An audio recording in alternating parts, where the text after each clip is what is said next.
Achar kach, k'shehitchilu likarer leveito.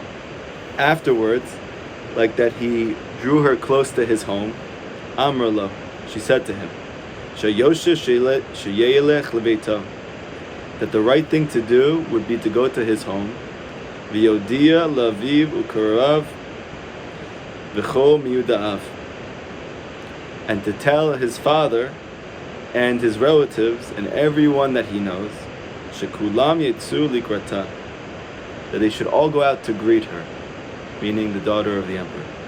B'asher shemolich isha chashuva kazo. Why? So they should know that they're marrying, he's marrying such a chashuv, such an important, such a precious girl. Ba'achar kach yitvada lo mihi, and afterwards she would tell him who she is. Ki gam mikodem hitna'a ki imo shelo yishalata mihi ad acha achatuna.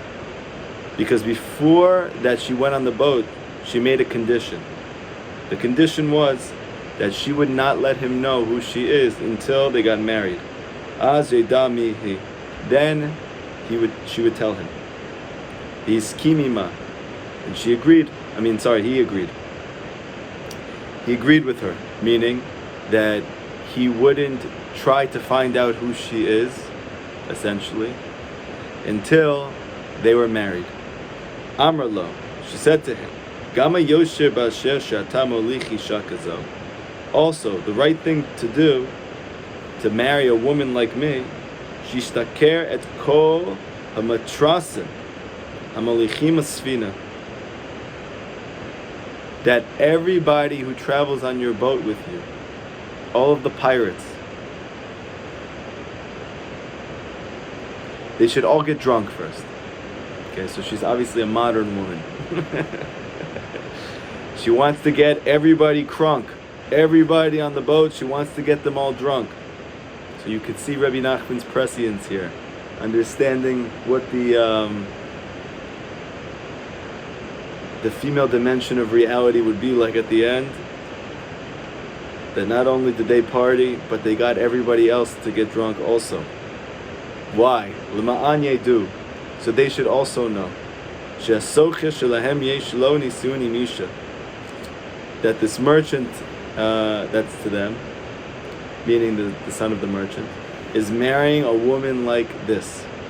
Somehow, them all getting drunk is going to let them see what type of woman she's getting married to. He's kimima. And he agreed again. So what is he going to say? He wants to marry her. So she has these two conditions. First condition, he can't know who she is until they get married, and that everyone should know that he's marrying such a precious woman. They should all come out to greet her. Two, that everyone on the boat should get drunk. That they should know that this is a big celebration because he's marrying such an amazing, special woman. V'lekach yain tov me'od. They took really good wine, shayalo b'sfina, and it was already on the boat. V'natan lehem, and gave it to all the people who were on the boat, all the son of the merchants, fellow peers, his pirates on the boat. V'nishtakru me'od, and they got really drunk. V'hu alach leveito lo'odia la'aviv ukarav, and he went himself to go tell his father and to go tell his relatives that he found the most beautiful girl and that they're going to get married. V'hamatrasan nishtakru. And like when the son of the merchant went out to bring his relatives and to let them know the amazing news that he's getting married, and when all the pirates on the boat got drunk, v'yatsu mina sfina, she went out from the boat, v'naflu v'shachvu b'shichrutam, and the people who were on the boat, they all drunkenly stupid out, and they laid down on the floor in their drunkenness. They passed out. They blacked out. Uva'od shayu mechinim atzmam sham leilech likrata im kol hamishpacha. And while that the son of the merchant was going to prepare his whole family to bring them out to meet her, Halcha hi v'hitira svina min asfar. After that, these pirates all left the boat, and now she's on the boat alone by herself because they're all drunk and passed out on the floor outside. It's a modern-day college party. She unwrapped the rope which was connected to the seashore.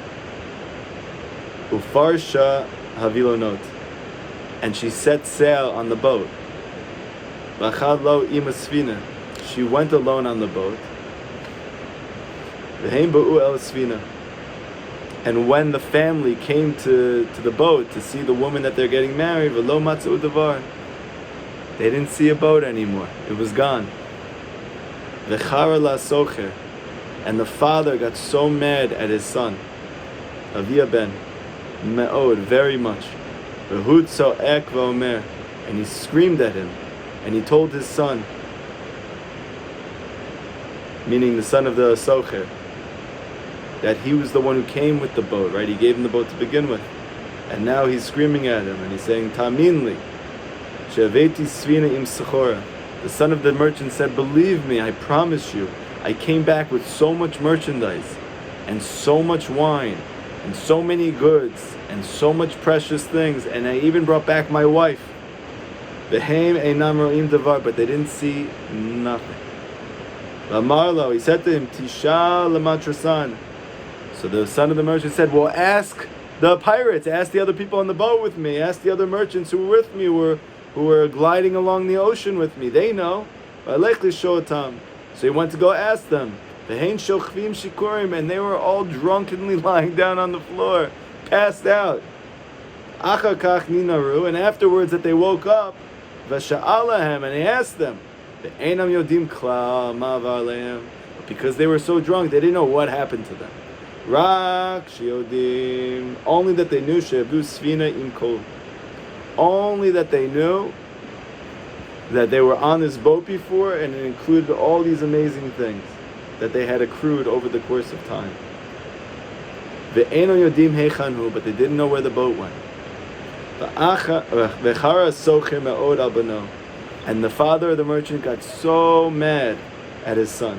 Ve'gershu mi beito, and he threw him out of his house. Lo yavo leneged panav, that he shouldn't come opposite his face anymore. V'alach mimenu nam v'nad, and he went and he became a vagrant and a wanderer. He, meaning the Bat Kesar, the daughter of the emperor, Hayatao lechet al yam, she went on the sea. Okay, so we have some big stuff to unpack here.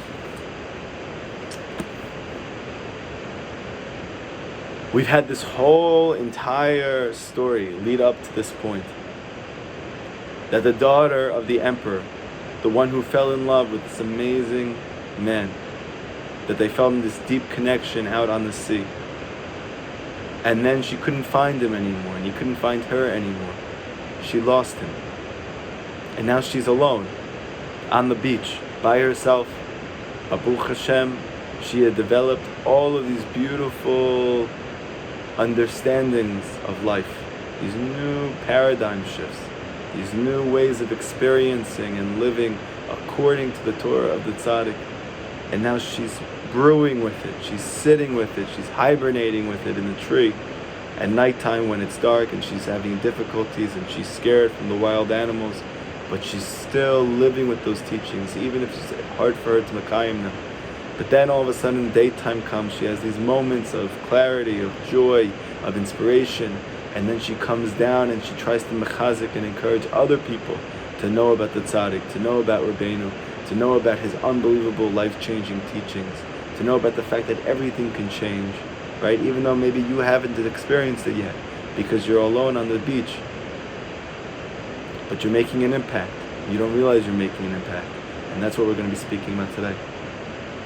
And then all of a sudden, when you're hoping to make that breakthrough, to stop this process of going back and forth, meaning I'm striving so hard to get closer to Hashem by daytime when I'm feeling good, and I'm going up into the tree to hide and just to hold on when I'm struggling, and going back and forth between this. It's exhausting. And right when you think, okay, I have to have this breakthrough now, something has to change, all of a sudden you get captured, kidnapped. against your will. And before you know it, you're on a boat in a place that you don't know, in a place that you don't want to be, and you're in foreign territory, and you don't know how to get out.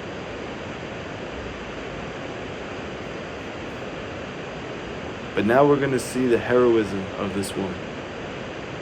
Because you see that she says to the son of the merchant, you can't know who I am until after the marriage. Until after the marriage. So it's interesting. It doesn't say specifically until we get married. And you see her whimsical nature, her resourcefulness, her wisdom. That she's able to speak in a way which allows her to continue to maneuver in her life without getting trapped completely, and actually be able to move out. Because who does she really want to marry? She only wants to marry the son of the king. And she says that after I get married, after the marriage happens, the chatuna, the wedding, you're going to know who I am. So you see that there's a process of her being able to reveal herself. Because a name is an expression of who you are.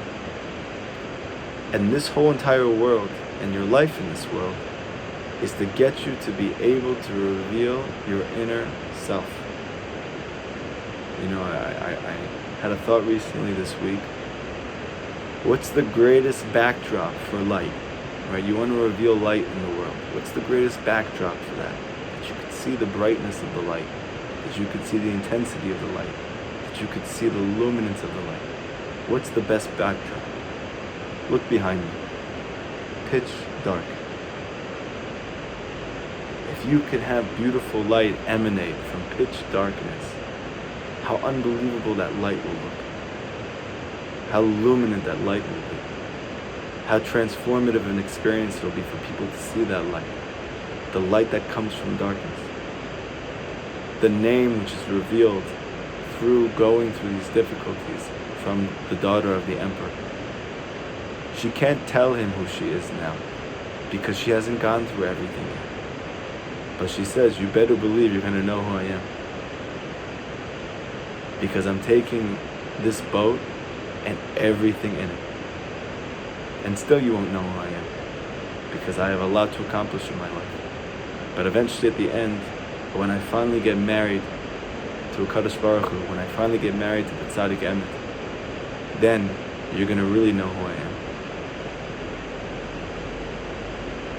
And so we have to see, what is it that she does to get out of here? What is this wine that she has everybody drink? What is this party that she wants everybody to celebrate? How does she move out of this space? I want to draw from the last lesson Rabbi Nachman ever gave on Rosh Hashanah. His last Rosh Hashanah while he was alive, 1810, and he was barely able to speak. They said that he was so weak, and he pretty much said, like, I can't talk, because he had been suffering from tuberculosis now for 3 years, and he knew he was going to die from this. In fact, the first time that he started coughing from the tuberculosis, he told his students that this is going to be the cause of my death. And it was 3 years later, even though he survived 3 years longer than he probably should have. And his last Rosh Hashanah, he literally was so weak, and his voice was so feeble, he wasn't able to talk. And Rav Natan encouraged him and mechazeked him, and he told him that we're all waiting for you. You know, you've done so much in your life, you've powered through so many things, you've overcome so many difficulties and trials in your lifetime, all for the benefit of us, all for the benefit of your children, all for the benefit of your flock, of Klal Yisrael. Please, Rabbeinu, do whatever you can and dig down deep and give us whatever you can, and I'll try to make sure that everybody's quiet. And he said, okay, fine, just bring me out my chair and make sure that the chair is near the door, that way in case I need to go to the side, maybe even to like throw up blood, because he was really that sick and he could barely speak. And he brought him out and he gave this lesson, and this lesson is one of the most famous lessons in the Quran. It's had one of the biggest impacts over the course of history, because you could see very clearly from this Torah that the fact that Rabbi Nachman knew he was going to die, and the fact that this was the last lesson he gave on Rosh Hashanah, and you see how he encourages over and over and over again that everyone should come to him for Rosh Hashanah, that everyone should be by him on this special day, on his wedding day. You saw that this was his last will and testimony. Okay, but I want to bring out this special paradigm shift that he brings in this final lesson, with his tremendous Ruach HaKodesh, knowing that this is what we would need. This is what we would need. This is the hope that we would need. This is the clarity that we would need. Why is it that we are taken to these places? What do we do to get out of these places? How do we transform our life around? So now I'm not going to read the whole thing, because the Torah is very, very long, which is a miracle. I think the Torah he gave over was hours long. He used to give it between, there's 2 days of Rosh Hashanah. Every Rosh Hashanah that he spoke, he would start his Torah, his discourse, between Mincha and Arvit, the third meal time. And he would go on for hours and hours. And he was able to do it even though he was so sick and he could barely speak, and it was so low. They were able to keep getting everybody to be quiet, even though there was more people there for Rosh Hashanah than had ever been in Rabbi Nachman's life. I think it was like, I forget how many hundreds of people, but it was hundreds of people, which is the biggest that it had been. Okay? So this is Torah 8, if you want to look it up after, and I highly recommend it. This is in Tinyana, the second part of the Quran. And Rabbi Nachman speaks about the fact that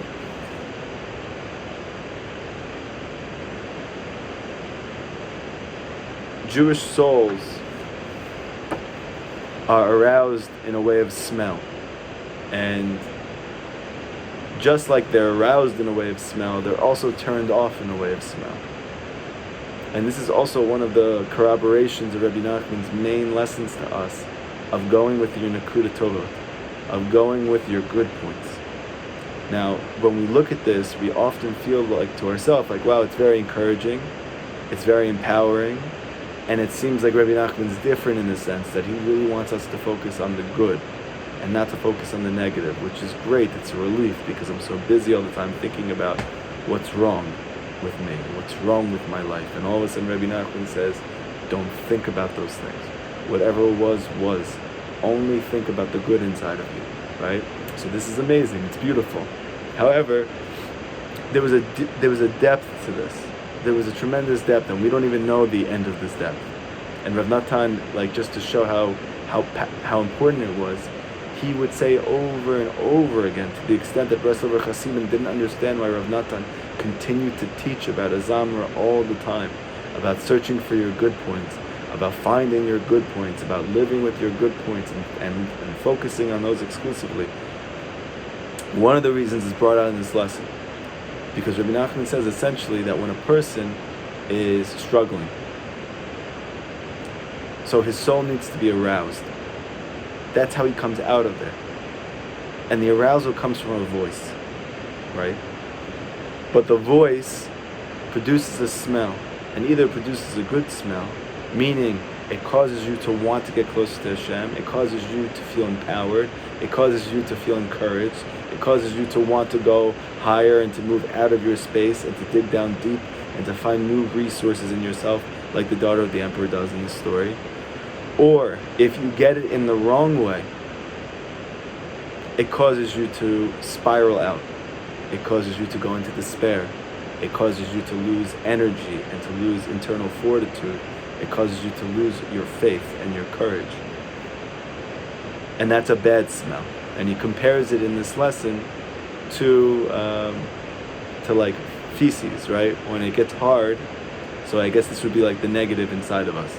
These negative emotional qualities that we haven't been able to work through. Let's say it's anger, let's say it's sadness, let's say it's selfishness, let's say it's an affinity for despair, right? All of these things that we struggle with. So this part is not part of our godly soul. So what is this thing? Because these things are driving us crazy. So he compares it to like feces, right? So as time goes on, that feces dries. And if you kick it, the smell in it becomes aroused again. And so if you pay attention to it, and you speak to it specifically, and you're focusing on it, you cause it to give off its stench even more. Whereas if you focus on your nikodot tovot, you focus on your good points exclusively, then what ends up happening is that part starts to smell. But that part smells amazing. That part smells like Gan Eden. Oh, Benjamin, it's so good to see you. Love you. Seeing that beautiful face. Okay. When you focus on your good points, you arouse them. That's the whole point. Rabbi Nachman wants you to do tshuva. But how do you do tshuva? And the chiddush of the Baal Shem Tov is, and this is what Rabbi Nachman's bringing out explicitly, when you focus on your negative points, you cause yourself to regress. You cause yourself to fall asleep. You cause yourself to go down.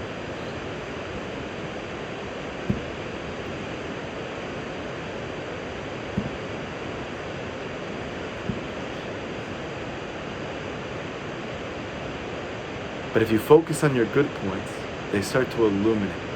They start to brighten. It's like, for instance, when you're with your kids, right? Sometimes your kids act up. Or maybe they act up a lot of the time. And you have this thing that compels you to want to point out that what they're doing is wrong. You're doing the wrong thing. It's a mistake. You're hurting yourself. You're hurting everybody else around you, right? And there's this desire that's so deep inside of you at that moment. It's so intense to focus on the lacking. But you'll notice that when you try and bring it out, usually what ends up happening is the kid shows even more resistance. He himself gets even more enthralled in his negativity, gets even more intensified in what you're bringing out of him, becomes even more stubborn in it. Why is that? Because you're kicking the kaki. And you're making it smell more. But that's not him. Because your child literally has a piece of God inside of it. So how do you illuminate that part? You have to focus on that part. And you have to keep focusing on that part exclusively. So even though every part of you wants to kick that bag, you have to remember that bag is not that kid. That kaki is not that kid. That kid is something very, very chashuv and very special. He doesn't know it yet. And that's why he's acting like that. But when you focus on those good points, so what does that look like practically? It means maybe not right now in this moment, he's not showing this thing right now. But when he calms down, and let's say he does do something good, and maybe it's very small for you, but for him it was very big, it was hard for him to do that. You have to shower him with praise on that thing. Wow, I'm so proud of you. That's amazing that you did that. That's incredible. Unbelievable. You're such a mitzvah boy. You're such a mitzvah girl.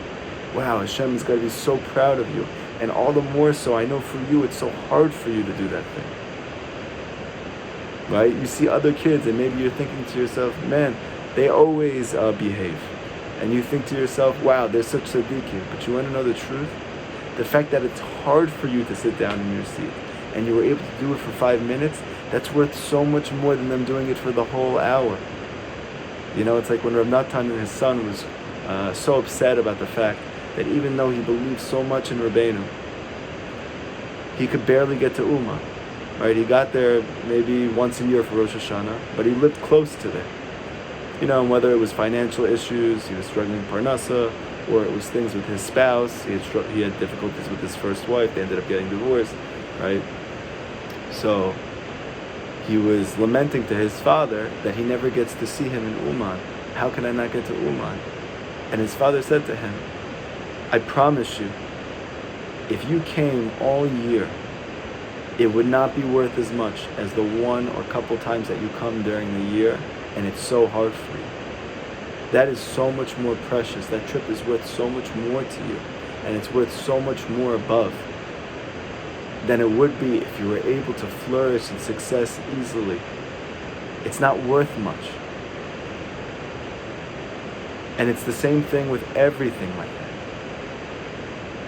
And this is really like the biggest Yetzer Hara in our generation. We do so much and we feel like we're never doing enough. We always feel like something's wrong, something's missing, I'm not doing enough. I'm not doing what I can. And Rabbi Nachman says in the first Torah L'Kutei Moharan that the Yetzer Hara wants to make you crazy, mamish. Those words. He wants to make you crazy, mamish. And you have to beat him with the stick of Torah. What Torah? Of Eker Asher Eker, which is the highest revelation. It's, in Kabbalah, it's the Keter. And we know that Rabbi Nachman's Torah is literally a revelation of the Keter. You have to keep beating your Yetzer Hara with the stick of Rabbeinu's unbelievable Torah. The one that went up, all the way up, the highest place in Shemayim, and drew down to the lowest places this ore, this light, and we have to keep beating that Yetzer Hara with it. And to say, I am going to focus on the good. And in case I get concerned and I think to myself, well, maybe I'm not going to do tshuva. Maybe I'm never going to change because of this. Maybe I'm not going to grow because of this. So Rabbi Nachman says in the lesson of Azamra that the whole reason you're doing this is because this brings you to tshuva. And it's so easy to see. My kids grow when they feel good about themselves. You grow when you feel good about yourself. You feel stuck when you feel bad about yourself. You feel stuck when you're sad. That's why Rabbi Nachman said that the greatest sakana to your soul is depression, is sadness, is despair, is feeling self-loathing. Why is this the greatest danger? And why is that such a chiddush? Okay, everybody knows that being depressed is not a good feeling. Everybody knows that feeling bad about myself is not a positive. What's Rabbi Nachman's chiddush by saying that this is the most destructive force in the world and that you need to stay as far away from it as possible? It means that if you had every avera in the Torah and you added all of them up and you did all of them, you did every transgression in the Torah, Rabbi Nachman's chiddush is it's not as destructive. It doesn't cause as much damage to yourself as despair. Why? Because everything that you do, you can fix. Everything that you do, you can fix. I had somebody, Baruch Hashem, come fix my air conditioner this week. I was praying on that for a long, long time. And the guy who came in to fix the air conditioner, he saw on my wall 2 pictures. He saw a picture of the Lubavitcher Rebbe, and he saw a picture of Kiva. And he spoke broken English, and we were trying to connect in this place. And he said to me, are you Chabad or are you Breslov? So I said with a big smile on my face, I'm Breslov. And then him and the other co-workers, they started singing, Uman Rosh Hashanah Shali, Olei Alako. But Rabbi Nachman said, my Rosh Hashanah is higher than everything. And they were trying to convey to me that they go to Uman for Rosh Hashanah and it changed their life and like, whatever. And then he said something amazing, because before the air conditioner guy came over, I'm trying to be an avoda as much as possible. But I also know that every day you always have to have sichot d'verim. You have to have a time that you speak to a Jew about Hashem, about spirituality, about your journey, about their journey, right? And you'll find the aura of the tzaddik in that place, an ability to get encouragement, to get enthused, to get re-inspired, that you can't even get from Rabbeinu, that you can't even get from yourself. And so I prayed to Hashem before the air conditioner came over, please that this is a Jew, because you could have Arabs come over here. Please that this is a Jew, and I'm able to find out how to get closer to you from this. That I find the Nakudat Tzaddik in this person. And then he says to me, and I knew right away, this is going to be it. He tells me, you know why so many people are coming back to Hashem? Because of Rabbi Nachman. You know what makes him so different from everybody else? He said that because even by Rabbi Shimon Bar Yochai, and even by the Ari HaKadosh, they brought new pathways of how to draw closer to Hashem. But still, there were certain things that they said that if you did these things, if you fell to these places, You weren't able to do tshuva. You weren't able to fix what's been broken. You weren't able to heal. Your life cannot turn around. And he said that Rabbi Nachman is the first person ever to say that no matter what you've done in your life, that no matter what has broken for you, everything can fix. You can change. And I started to get emotional. And I started to cry a little bit, and I went into the other room. And I'm thinking to myself how lucky I am that I'm that person that was in such a low place that even if I would have been confronted, and I was, by the light of the Zohar, by the light of Rabbi Shimon Bar Yochai, even if it was just in that place, I wouldn't have felt that I can get out.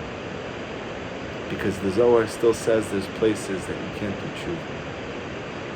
And even if I would have found the teachings of the Ari, the deepest Kabbalah that was ever taught, the deepest revelations of Kabbalah that were ever given, and I would have been illuminated by that light, but still, I would have never really felt I could change, that my life can change, that my life can get better, that I can go out of this place. I thank God, thank God, thank God. I ended up at that Chabadnik's house in Forest Hills, and he had Likutei Moharan in his house, and I was able to open that book and to read the Hakdama, to read the introduction, and to see that Rabbi Nachman says that there's going to come a time in which that everybody in the world will forget the Torah. But because of me, and because of my students, the Torah is never going to be forgotten. That no matter what has broken, everything can change. And you can heal. You can fix. You can do tshuva. You can return. You can restore. And that's exactly what the daughter of the emperor needs. Because she's kidnapped now on a boat by herself with people who have taken advantage of her, who have taken her against her will. And she's in a foreign place and she doesn't know how to get out and how to move. So she mamish needs the kudatovas now. This is not the time for her to be beating herself up because she did nothing to be on this boat. She didn't do anything wrong. She's actually on the boat because she's doing so good. You know, it's this example that I give all the time that, years ago when I was in a really, really dark place, and one of the mashpiyas who was really encouraging me was Rav Lezer Brody at the time. And his lessons were inspiring me so much. You know, he was an English speaker in Breslov, and he's a very powerful speaker. He really, really motivates you in Amunah and Bitachon, and not to give up, and to see how like the greatest difficulties are the possibility for the greatest triumphs. And I saw him in New Jersey. I got to meet him for the first time in person. And I started to pour my heart out to him about the struggles that I'm going through. And at this point, I never told anybody besides my wife, but nobody else knew. And he looked at me with a big smile on his face, and he said to me, "Do you like sports?" And I said, "Yeah, I love sports." He said, "When somebody goes from high school to college, does it get easier or it gets harder?" And I said, "It gets a lot harder." And he said, "And if he does so well in college, he's literally one of the best players in all of the nation, and he gets drafted to the NBA. It gets easier, it gets harder." And I said, "It gets a lot harder." So he said, and did that person do something wrong? Is he doing bad? Or is he doing so well that he has new obstacles that he has to contend with? He's doing so well, he's thriving so much that he's being placed in new situations where he has more responsibilities, where he has more capacity to show who he truly is at a higher level, on a higher stage, for more people to witness the beauty of this thing, for more people to be impacted by this person and this person's experiences, and so too by this daughter of the emperor. And that's what he told me. He said, "David, first things first, You're not struggling because you're doing something wrong. You're struggling because you're doing so well. And she didn't get on this boat, and she wasn't abducted against her will because she was doing something wrong. She was doing it because she was doing so well. And now is the time to look at her good points. Focus on those good points. Because what does she need to do? She needs to do what's called a din tefillah. And so now listen to this, because this is the ikra of the lesson today.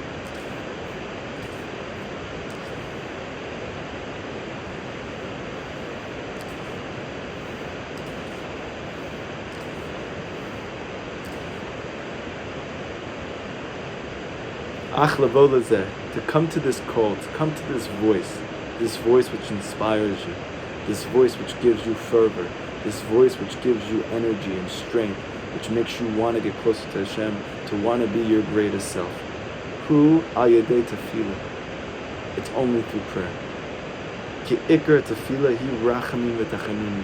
Because the essence of prayer is compassion, it's empathy, it's kindness. The ikar harachamim talui b'dat, and the essence of compassion, the essence of empathy, it's dependent on da'at. Kamosha katuv lo yera'u v'lo yashchitu b'chol har kadshi. Like Yeshaya speaks about the days of Mashiach, they're not going to do anything evil. They're not going to do anything destructive anywhere on my sacred mountain. Ki mala ha'aretz deya et Hashem, because the whole world is going to be filled with the knowledge of God like water covers the sea. Meaning, there's no more destruction anymore. There's no more cruelty anymore. Why? Because in the future, das is going to expand. Consciousness of God is going to increase. It's going to augment. It's going to reach higher and higher levels than it's ever been. And then there's not going to be any more damage. There's not going to be any more cruelty. Why? Because you see very clearly that destruction, that kilkul, cruelty and damage, it all comes from a lack of compassion. And that lack of compassion is because da'at, de'ah, has not covered the world yet like water covers the sea. And we know that according to Kabbalah, that your body is called aretz, it's called the land. So what are you looking forward to? You're looking forward to da'at, the consciousness of God permeating your entire being like water covers the seabed. And then what's going to happen is you're going to stop beating yourself up, and you're going to stop hurting others as well. You're only going to be able to draw down true kindness and compassion to yourself and others. Why? Because da'at is going to fill your life. Ki pashat rachmanut ayadei da'at. Why? Because compassion is going to pour out through this higher level of consciousness. Ki ikar rachamim talui b'da'at. Because the essence of compassion is drawn from knowledge. It's drawn from knowledge of God. V'amim, and at times, and here's the point, that when you come to pray because you're struggling with something, and you know this, we learned in the Lost Princess, that what's the whole point of tefillah?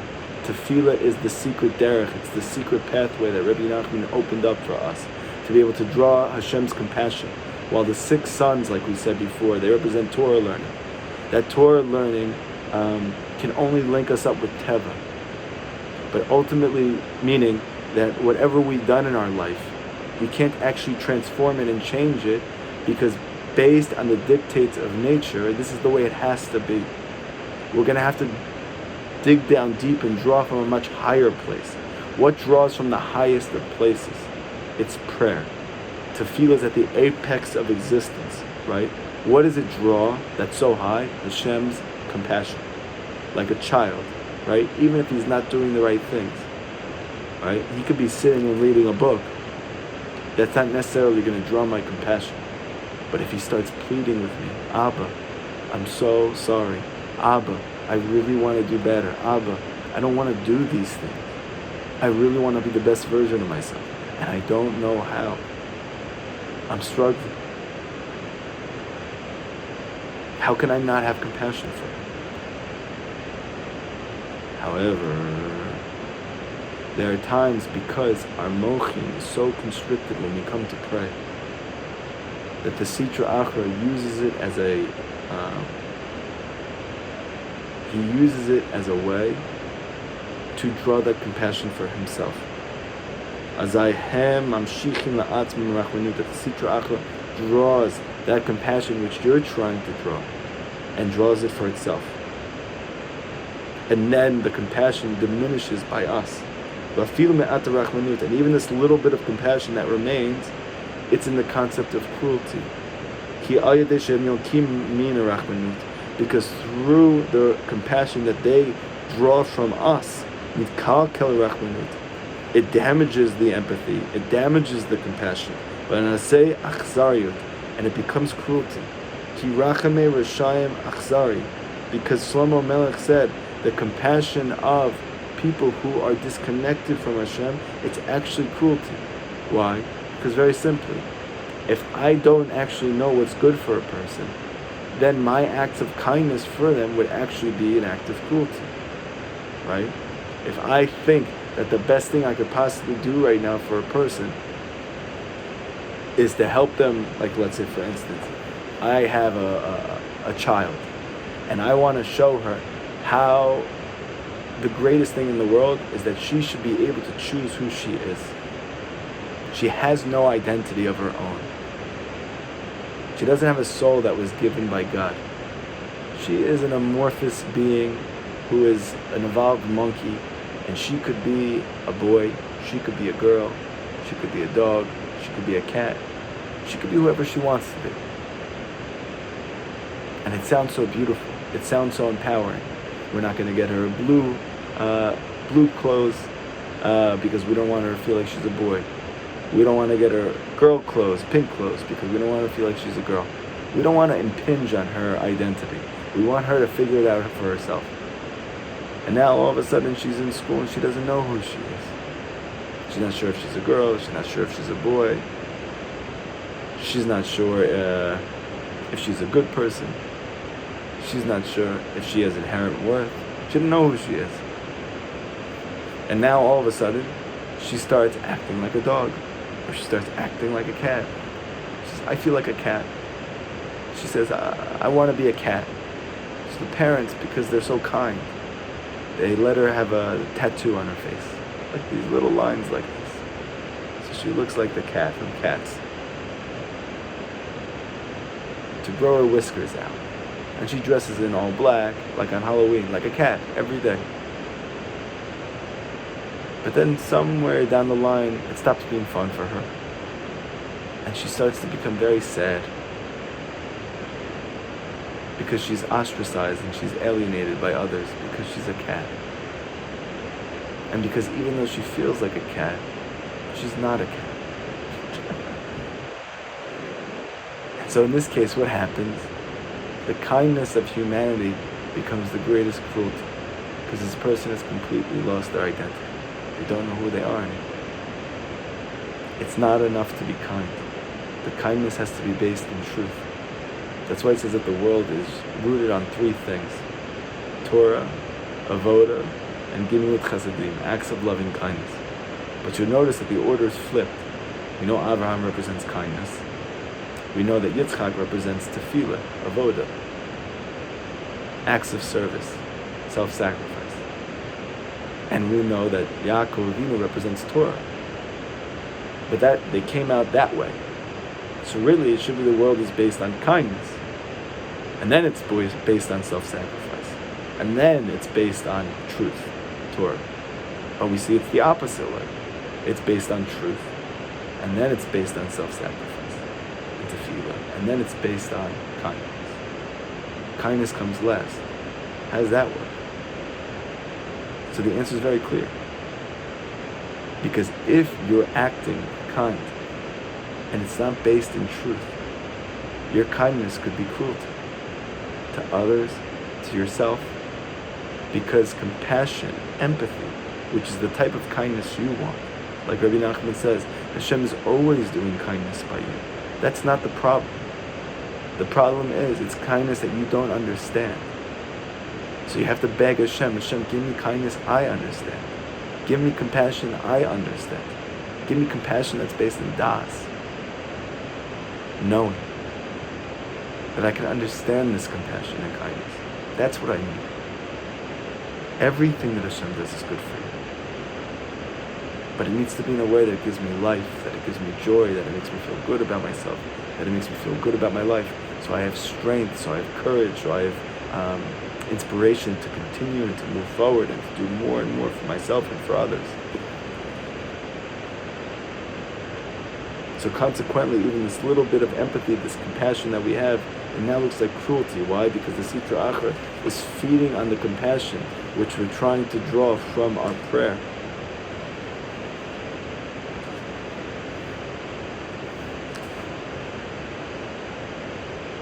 And then, when a person's mind, his consciousness, his intellect is so constricted, his mind feels so confused and jumbled, then it's impossible for him to pray in the concept of rachamim and tachanimim, because the only way you're able to draw that compassion in full is when you have da'at, is when your mind is expanded, is when you feel good. So when you come in to pray and you feel bad, you're not able to pray in a way of drawing rachamim because you don't have das. And compassion and empathy is based on das. Your ability to know that Hashem wants to help you, can help you, loves you, wants the best for you. It's dependent on your mind being expansive.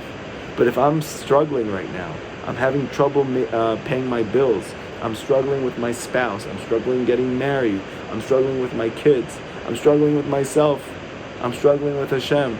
So now my mind is contracted, it's constricted. And now when I come to pray, I don't really know at this moment that Hashem is good. I don't really know in this moment that Hashem loves me and cares about me. I don't really know in this moment that Hashem really wants the best for me. Yeah, I might know intellectually in some place in myself that this is for the good and Hashem is going to help me from this. Okay, but right now my mind is constricted, it's contracted. So when I come to pray, I can't come and pray in a way that I'm really praying to elicit Hashem's compassion because I don't believe right now in that thing. And now my prayer is in the concept of din. It's in the concept of judgment. And when prayer is in the concept of judgment, the Sitra Achra bola'at et tefillah. The Sitra Achra swallows that person's tefillah chas v'shalom. Ke'ikar yanika the Sitra Achra hi b'chinat dinim. Because the Sitra Achra primarily feeds on judgments, on contractions, on constrictions, on mochin dekatnit, and the constricted mindset, which corresponds to the name Elokim, which is the gematria of Teva, nature. It likes when things are limited. And so when your mind is limited and contracted and confused, it draws life force from it. Kiyadua, like is known. Valken hem yachazim, and then they have a holding on you in your tefillah, because your tefillah is in the concept of din. Uvolinota, and it swallows it chas v'shalom. And just like this woman, this daughter of the emperor, was kidnapped on this boat, what does she say to them? She says, let's all get drunk first. Make sure everybody in the boat gets drunk with wine. Notice, what's the color of wine? Wine is red. In Kabbalah, in the Zohar, red is always a revelation of din, of judgment. That's why wine is red. That's why Esav was red. But that's also why King David was red. Because what we're going to see now is that even when you're red, even when your mind is constricted, even when you are vulnerable to having your prayers be swallowed up, and that little bit of compassion which you have is being turned to cruelty. I mean, I'm even having an opposite effect, that I'm coming to do Ibodah and I feel worse after. I'm coming to pray to Hashem and I feel even more despair after, right? The Sitra Achra is swallowing up my prayers. My prayers are simply not getting answered. But there's a tikkun. There's something that you can do in this place that you can't do even if you're on fire. Even if your mind is expansive. Even if you know that Hashem is with you right now. There's a prayer that you can't access. Because now Rabbi Nachman says, now that tefillah is in the quality of din, Azai Sarichim Bal Koach Gadol. Now you need a master of great strength. Shichol Yipalel Tefillah B'chinat Din, who's able to pray a din tefillah, who's able to pray a judgment prayer. Remember that Arnold Schwarzenegger movie, Judgment Day? You need to become the Jewish version of that. Get the chopper. You need to be able to draw down into your judgment prayer, to become a master of tefillah. Come up Pinchas, like we're going to learn in Sefer Midbar. Be'et shekinei alma says Zimri, that we see that there's Jewish people dying left and right. There's atrocities that are taking place within him, within the Jewish people. And Pinchas can't take it anymore. His mind is contracted. His mind is constricted. He is struggling. And in that moment, V'yamod Pinchas v'falel, King David says that Pinchas stood up and he prayed. V'darshu Rabtinu Zichrono Livracha. And it says in Masechet Sanhedrin, Shesa Pelilot in Kono. He engaged in judicial dispute with his creator. Oh! What does that sound like? This is Masechet Sanhedrin, Daf Mem Dalit Amud Aleph. Anybody wants to know and see. Where do we see that there's such a thing as a Jew fighting with Hashem? Disputing with Hashem, advocating for himself with Hashem like a lawyer. It's in Masechet Sanhedrin. Pinchas gets up and he's struggling, and the Jewish people are struggling, and he starts fighting with Hashem in a way of judicial dispute. It's a judgment prayer. It's a din tefillah. Shebechinat kihu zima v'hu avon plili. Why? Because just like the Jewish people were in a state of judgment, now his prayer needs to be in a state of judgment. And he stood up in his prayer. But this word plili, this word of tefillah, palel, literally means to dispute, to advocate. And whenever there is some type of flaw which is causing my tefillah to be in a state of a din tefillah, and I'm feeling the sitra achra is swallowing up my prayer, as I tefillah b'china din v'sitra achra bolatata has shalom, as I surichim bal koach gadol. Now you need the bal koach gadol, and now even though we know that it's speaking about the tzaddik emet, it's speaking about Rabbi Nachman and Fega, and for sure we need to be taking that out. But you also have to know that every lesson applies to every Jew at every given moment. Just like in the second Torah, Likutei Moharan, that Rabbi Nachman is speaking about the Mashiach. Right? The whole Torah is about the Mashiach and how he has to become a master of prayer. But Rav Natan says very clearly in Likutei Moharan B'Kitzer, right? It's Kitzer Likutei Moharan, that it's speaking about every Jew prat also, on a prat level. Every single Jew has a Bechina Mashiach in it. Because otherwise Rabbi Nachman wouldn't be teaching this to you. Rabbi Nachman didn't just teach you lessons. He wanted it to impact your life. So if you're learning about a Baal Koach, this master of prayer, this Baal Koach, this master of strength, that he can turn his situation of constriction, his quality of judgment, which is impinging him right now, he can dig down deep and turn that into the most powerful prayer, which not just brings him out of that place, but it literally empties out the Sitra Achra, which we're going to see in a second as well. Everyone has this capacity to be like Pinchas in this situation. Why? Because at this moment that the Sitra Achra desires to swallow your tefillah. Why? Because tefillah is compassion, and compassion is drawing from da'at, and your da'at is constricted. And the Eitz Chaim, the Rizal teaches that the one thing that is different between the Sitra Achra and between Kedusha is the Sitra Achra has no da'at. And Rabbi Nachman says very clearly that based on Kabbalah, a person's whole life force comes from da'at. So the Sitra Achra's life force also comes from da'at. It comes from your da'at, your flawed da'at, your constricted da'at. It wants that knowledge of God. It wants that life force. And it specifically gets it when it's constricted. That's when you're vulnerable. And when do you give yourself the capacity to have him come to take it from you? When you pray, because that's a time of rachamim. But I thought that Rabbi Nachman wants us to pray.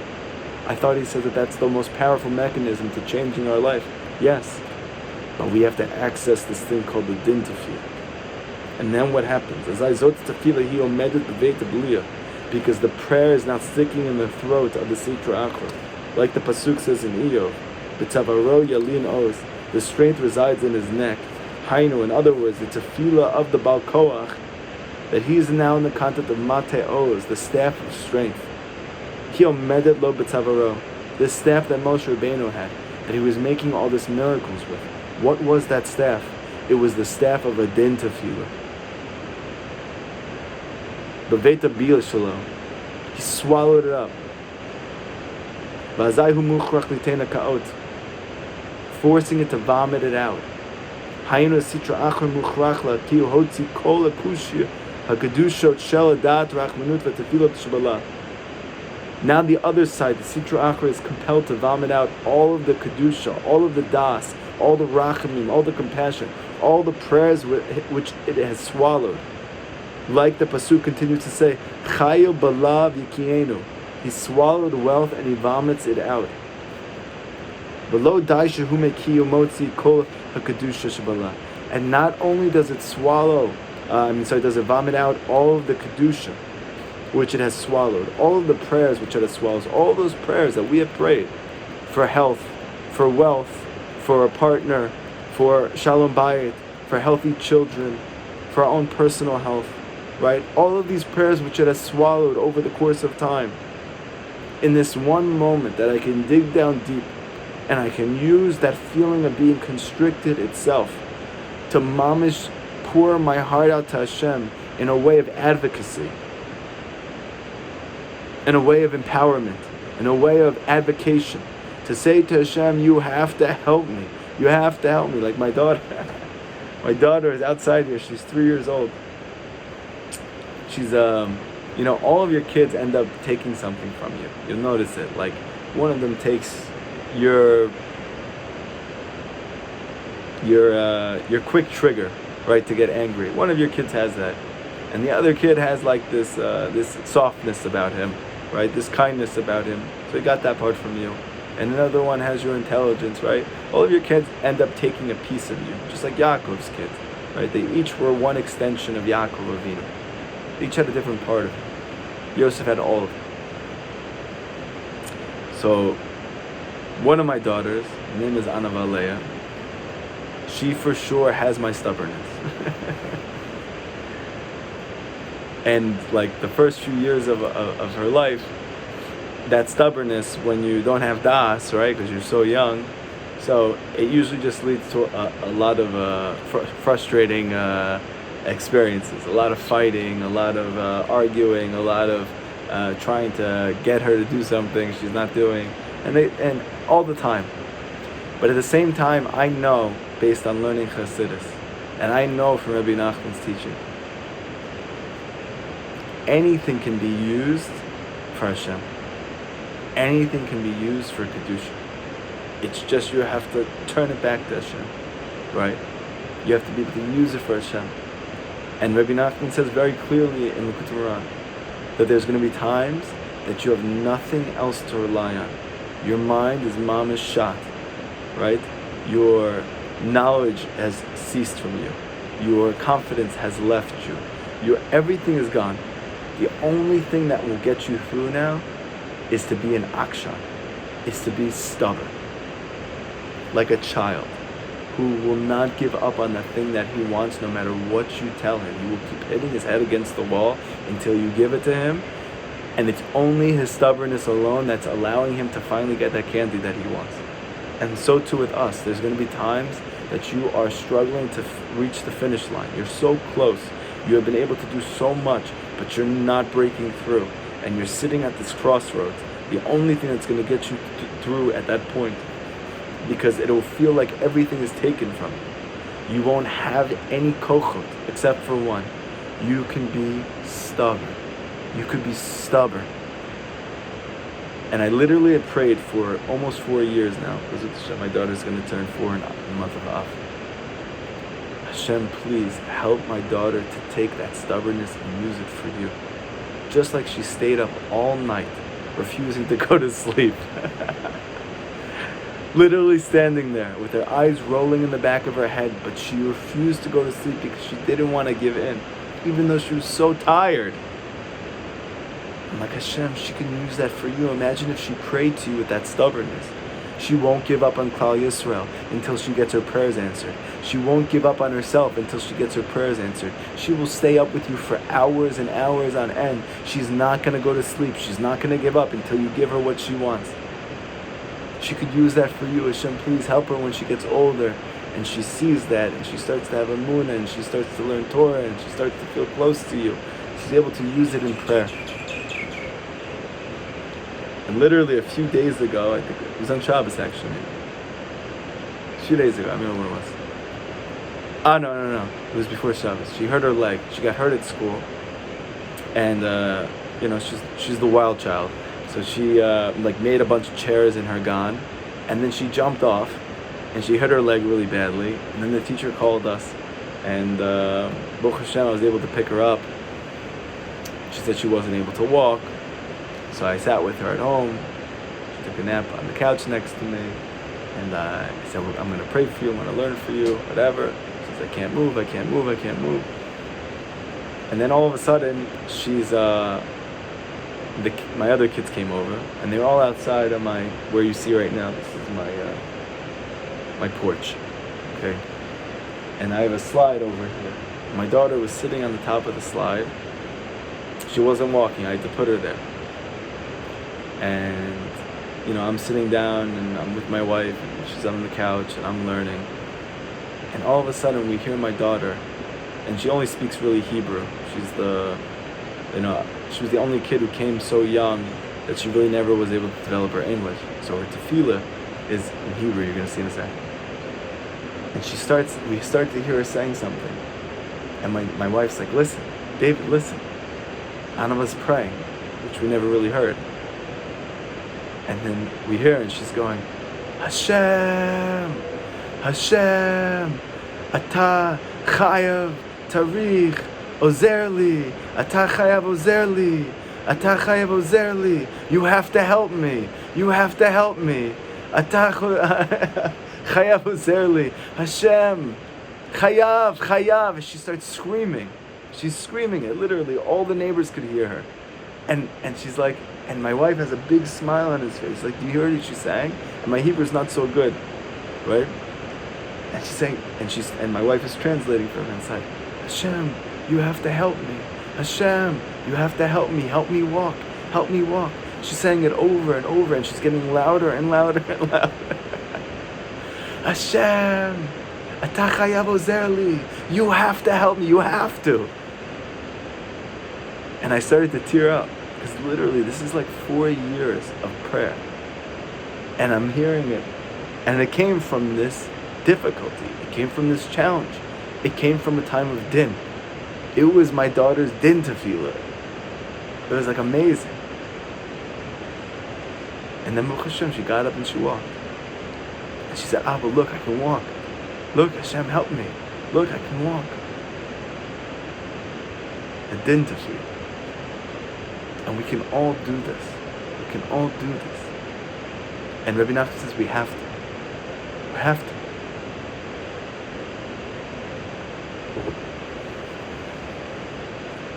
And now what ends up happening, Rabbi Nachman says, not only does the Sitra Achra vomit out all of these prayers which it has swallowed over the course of time, all of the Kedusha which it has taken and trapped from you. Not only that, but listen to this Chiddush. Uchotzi atzmot achiyut shalomamish. He also vomits out its own chiyut. Not only does the Sitra Achra vomit out all of these prayers which you have tried to pray and tried to draw answers for, but even its own life force itself, it vomits out. And why does that matter? Hainu shemotzi moki atmut chiyut mamish zebechinat geri. This is where converts come from. Amazing thing. Not only do all these prayers which you feel like have been lost over the course of time, you hit this din tefillah, you hit this judgment prayer, you really dig down deep and advocate for yourself, in the most intense way that you ever have, and you say, Ata chayev ozerli, you have to help me, you have to. Not only all of a sudden in one moment all of these prayers are answered, you start to see Yeshuot mamish like crazy. But not only this, gerim are made, converts are made across the world. There's a convert that's made, there's a family of converts that's made, someone finishes their gerus. And you know why it happened? It happened because you had a din to feel. And now we can understand, why am I going through this? Why is she on this boat? Why is the daughter of the king, the emperor, stuck and trapped on this boat? Because there is the most precious merchandise on this boat. It's the souls of gerim. And the Gemara says in Masechet Pesachim that the entire exile is for the sake of gerim. It says more times than any mitzvah in the Torah to love gerim. The Rambam says, in a way which is very controversial seemingly, that Hashem loves a ger even more than a Jew. Hashem loves a ger even more than a person who's just Jewish. He loves a person who went from total darkness, who is so far from knowing Hashem, to believing in Hashem. Rabbi Nachman says this explicitly in the 10th Torah of the Quran, that the greatest nachat for Hashem comes when gerim and balei tshuva come from the furthest distance. And Rabbi Nachman says, to the degree that you feel far, all the more so it should give you chizuk.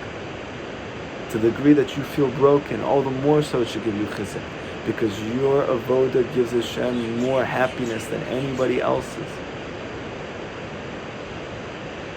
Now what's causing people who are so far to come close? What's causing somebody from around the world to find Rabbi Nachman and to have their whole life change?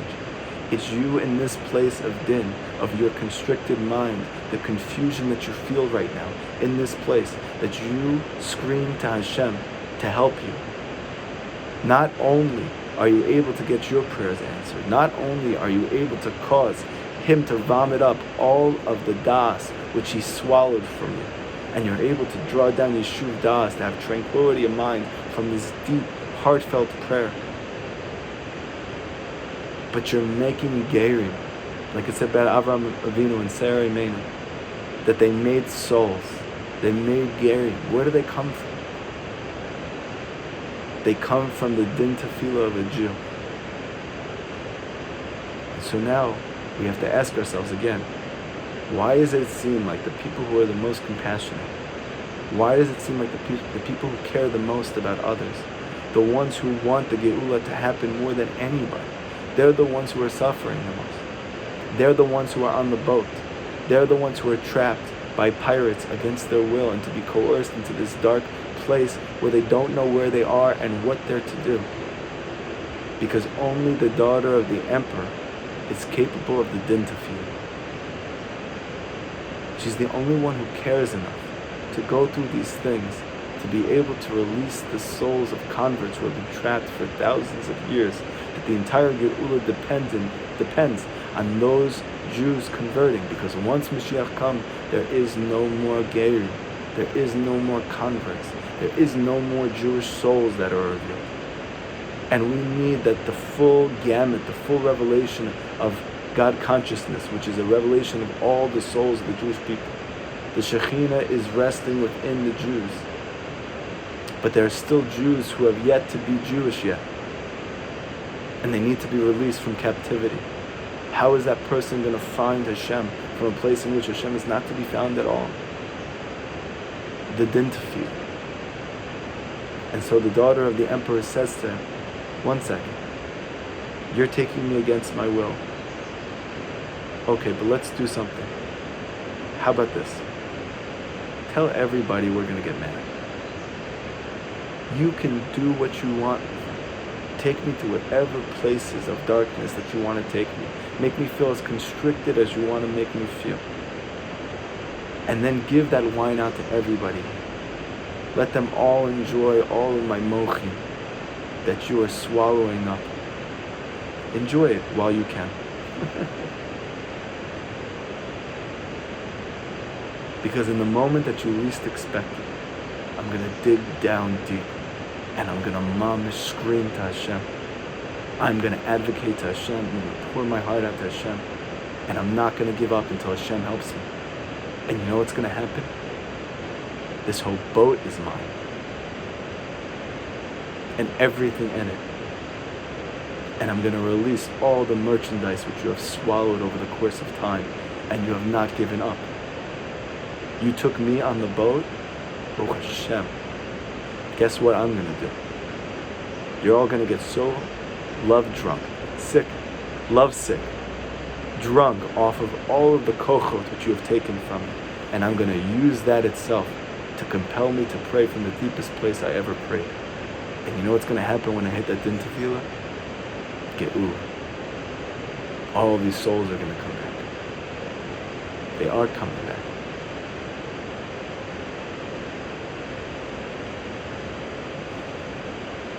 Now, on a simple level, Rabbi Nachman was trying to encourage that everyone should be by him for Rosh Hashanah. Why? Because that's the time of din. That is the time of din. That's when Hashem determines what will happen for the whole year. And the Sitra Achra has the capacity, the highest capacity in a moment of judgment, in a moment of constriction, to take advantage. Which is why you need the ultimate advocate, which in this case is Rabbeinu. And he himself, the Zohar says, that if not for the prayers of tzaddikim, then the Jewish people wouldn't be able to continue, right? So in that case, he's the Baal Tefillah. He is that master of judgment, that he's able to make that judgment prayer, to have that staff of strength. But every single one of us, as his followers, as his students, as his chassidim, by virtue of our attachment to him, we're also able to have a din tefillah. And I can tell you for sure, the most transformative moments of my life, the biggest breakthroughs I ever had, was when my mind felt most constricted, when I felt the most overwhelmed, when I felt the most impinged, when I felt like all natural options were out the window. And I literally had nothing else left besides whatever little faith that I had. And then all of a sudden I just go out and I pour my heart out to Hashem from this vulnerable place, from this difficult place, from this constricted place. And I mamish pull my guts out. And not only do I see that there's a huge transformation that takes place, a huge inner breakthrough, but I often see that people start coming to me. Hey David, I saw your classes over here. I'm a convert. I'm thinking about converting. I want to be a convert. You know, like crazy stuff. Hey David, you know, like I kind of gave up on Judaism, and then all of a sudden someone showed me your classes, and I started learning about Rabbi Nachman, and I want to know, can I join your chabura? Why are you going through these things? Because you have the capacity to make souls. You have the capacity to make souls, to release souls. And what's more precious than that? You know, the greatest mitzvah in the Torah is to release captives. If you're building a big Knesset, if you're building a Beit Midrash, you have already allotted all of these resources to creating this building. You know, halachically, you're not allowed to change your mind. You can't use it for something else. Once it's designated for that, that's it. You're not allowed to use it for something else. Unless there's one condition. There's Jewish captives. If there's Jewish captives, and you can use the money that you were going to use, the resource that you're going to use, and you could sell those resources to be able to have enough money to release a Jew who's in captivity, chayav, you must. You must. And so too with us. You have resources, you have to sell them. You have to dig down deep, and you have to give a din tefillah. Because there are souls in captivity. And in this case, even though you might think the greatest thing in the world is to build your Beit Knesset, is to build your Beit Midrash, is to have mochin gadlut, is to have an expanded mind, is to feel tremendous joy and happiness and freedom. But you know what's an even greater thing? A din tefillah. That can change the whole world.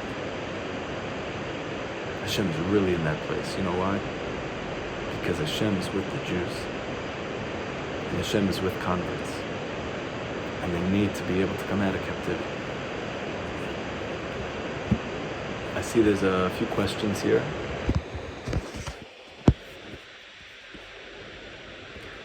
Does a din tefillah only constitute self-advocating, or there are other elements involved? How can one access din tefillah when one's resources are depleted?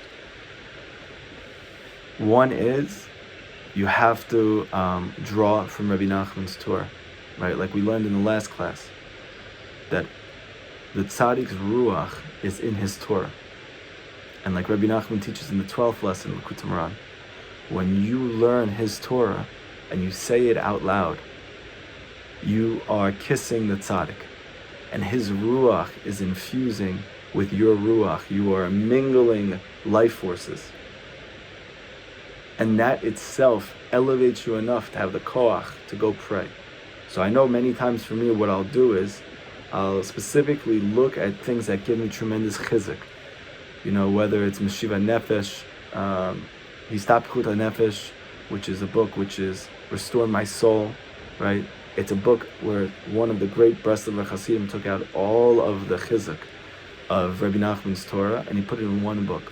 Or it's Rav Natan's letters, right? Those give me tremendous amounts of chizuk. Or it's a specific Torah in Likutei Moharan, right? I'm looking at something to give me enough koach, enough faith. I even will listen to a class of my own. You know, many people have expressed this, and it might sound weird, and I'm not doing it because I feel like there's anything about myself, but there are certain times that it's not just about hearing Rabbi Nachman's Torah, it's about hearing Rabbi Nachman's Torah in a specific vessel. And I know very often I don't necessarily get that chizuk that I need from other people who are giving it over. But very often I will hear like my own class that I'm teaching with you guys on the Lost Princess, and that itself is the exact chizuk that I need. So being able to know, where am I drawing not just this chizuk, but in the way that it gives it to me the most. And then from there I'll turn it into a prayer. And also, you know, Rabbi Nachman says not to let your moment of inspiration go. Right, so how do I make sure that I have the din tefillah? Like, what's this opportune time? It's that moment of arousal. Whenever you feel that, stop whatever you're doing and go for it. Right? Rabbi Nachman says no matter what you're doing, you're at work, stop, go for it. You're with your family, stop, go for it. No matter what you're doing, if you are inspired right now and you are in the middle of this moment of constriction, this is the time. Because this moment may not be there for you later. And also, like we see, it's the pshat of this Torah, the basic lesson of this Torah, is to actually get to Rabbeinu. To get to Rabbeinu. To find a way to get to Rabbi Nachman. And to advocate for him, to plead for you. To have tachnunim for you. To have tefillot for you. In Shemayim. Because he is the Baal Tefillah. He is the Baal Koach. He is the one who has this master of strength, that he has this staff that he's able to release all of those prayers which you have prayed that have been swallowed up from the other side, and he is able to get them to vomit them out. And he says that the time that's most opportune for this is Rosh Hashanah. How does one keep persevering with when even pouring one's heart out and advocating with results in feeling worse after? If there's something else to implement or be mindful about. Yeah, you have to start over. You have to start over.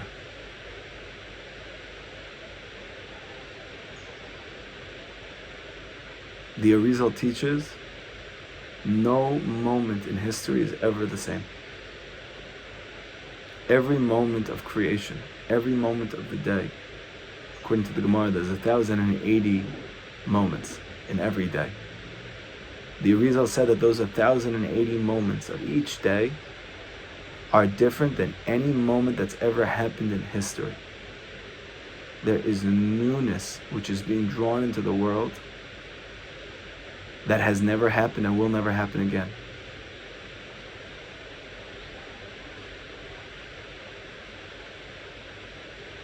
Every moment is brand new.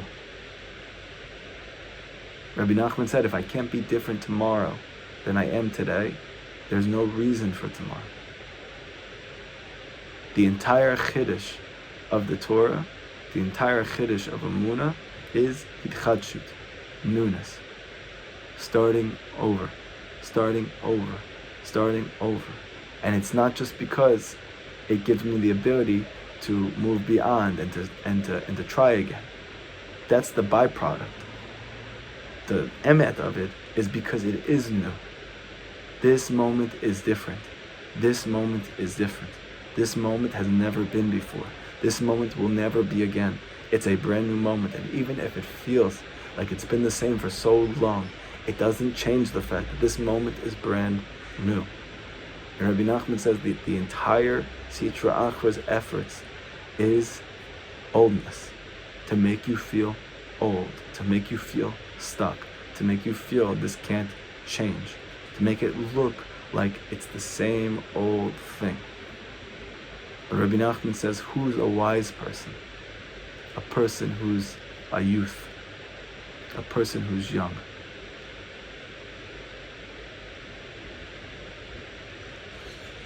To always start over again, because this is a brand new moment. So that's another thing to be very mindful of. You're pouring your heart out.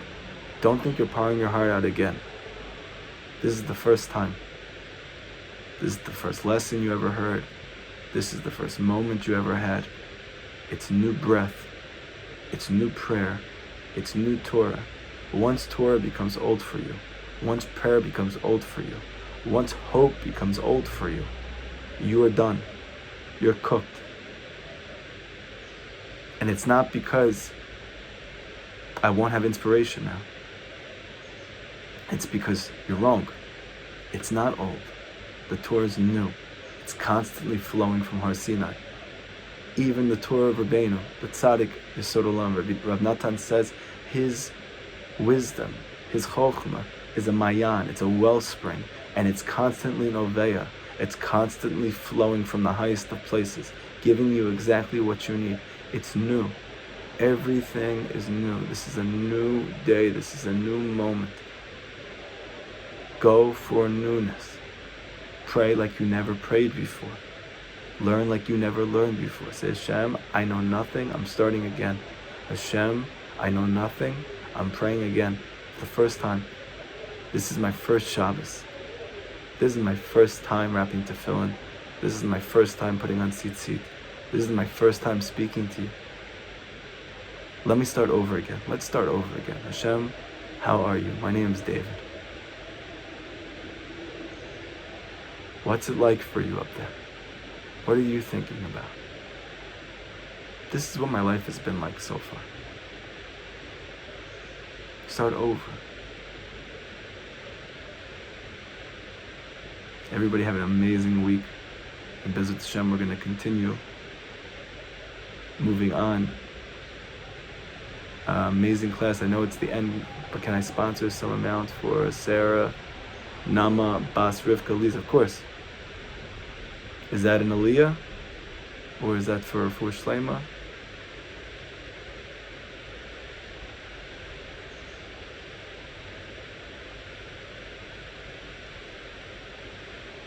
So you let me know of Refuah Shlema. Okay. Bezrat Hashem, this class should be Refuah Shlema for Sarah, Naama, Bat, Rivka, Lisa.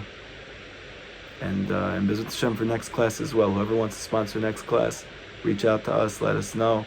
It's a big schut. It's a big, big schut. Thank you so much to everybody here.